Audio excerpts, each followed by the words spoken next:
Good morning, everybody, and welcome to the Leftist Losers Show, where we point out all of the losers of the left. And today, I got a couple clips from your favorite residential mainstream media outlets on what AOC's got going on right now. So she is desperately trying to distract everybody from the current dumpster fire that is the Democratic Party, and specifically the Biden campaign.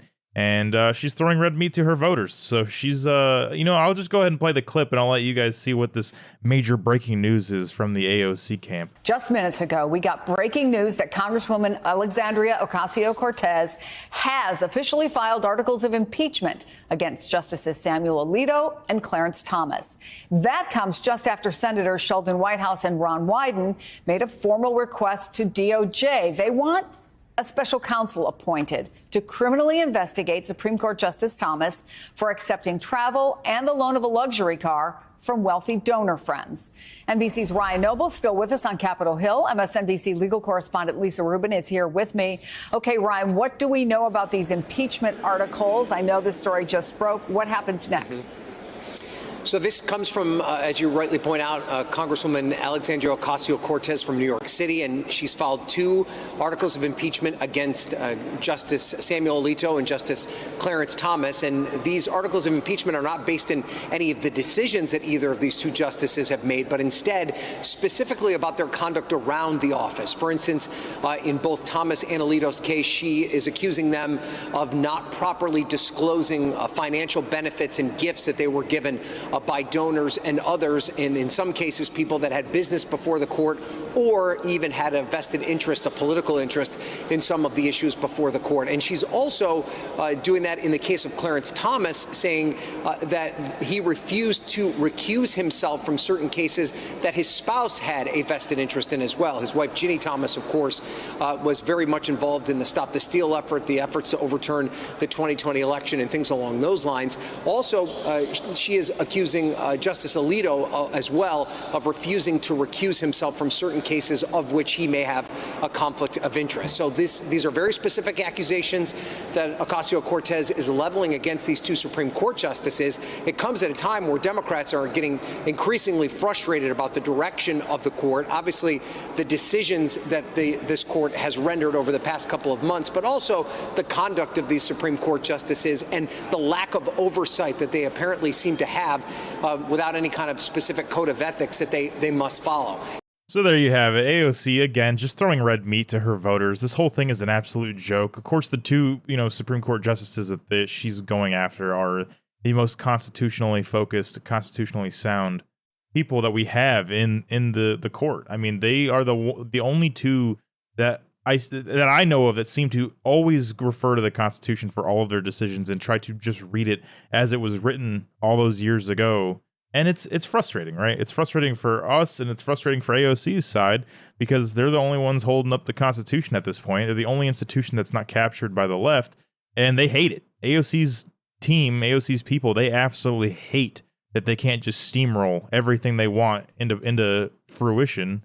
And that's why they're coming so hard after the Supreme Court. And that's why, if Trump gets in and a couple of these people who were probably going to retire can hopefully get replaced with another set of constitutionalists, hopefully ones that will be just as quality and hopefully will, be young so they can be there for a while.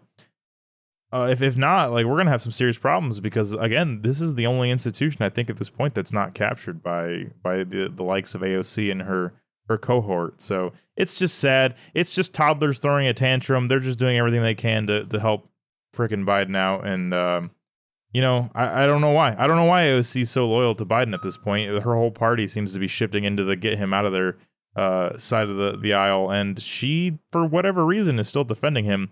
And this just, again, seems to be an opportunity for her to cause a distraction and pull eyes off of what's going on with Biden and try to shift the focus back onto people of the conservative nature. And again, just to show you another tantrum and add to this theme, I got another clip for you guys here. So let's go ahead and jump into this one. Fact that we don't have a farm bill because the Republicans have decided they want to cut $30 billion from SNAP benefits when people only get $6 a day to eat from SNAP in the first place. You have a party that has sided with the Supreme Court that said it is okay to criminalize homelessness and it's okay for people to go hungry in the streets of America. If that's the America that you feel like is great, then you do have a candidate and you do have a party that will give you all of that hell. But I'm telling you right now, that is not what I consider to be greatness, and that's not living up to the promise of America the Beautiful. So you have an option. It may not be the perfect options that you were looking for, but I can guarantee you one is closer to knocking on the doors of heaven, and the other is absolutely going straight to hell. Well, there you have it, folks. If you vote for Joe Biden, you are literally knocking on the doors of heaven, and that's your salvation. Is you just got to vote for Joe Biden. Not only that, but if you don't vote for Joe Biden, you're not black. I mean, he said that, right? He said that if you don't vote for him, you're not black. So if you want to be black and you want to, get into heaven, guess you got to vote for Joe Biden. What a joke, man. Again, this is just like AOC.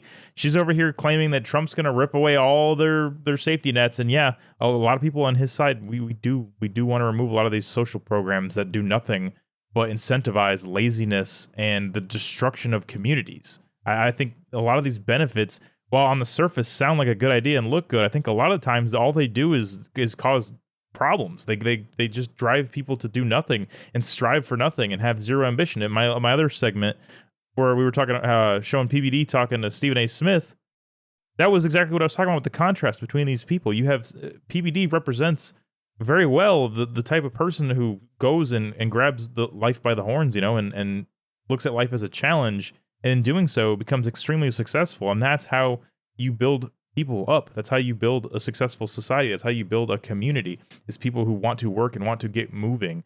And these social programs, while they can be good safety nets for people who are downtrodden, the Democrats want to use it as a handout constantly because it gets them votes, and it's stupid. And then freaking out and claiming that Trump's going to come in and take everything away from these people, it's just a distraction. It's the same thing AOC is doing right now. They're looking for distractions. For whatever reason, they're trying to protect Biden, trying to uphold his image. Maybe they see the writing on the wall and they know something we don't, and he won't be able to be removed by the DNC, or won't be for whatever other reason. And maybe they're just doing everything they can to try to uphold that. Or my guess is they have some backroom deals with his administration, and they're going to get something out of it should he win re-election. And so they're just desperately trying to keep him going.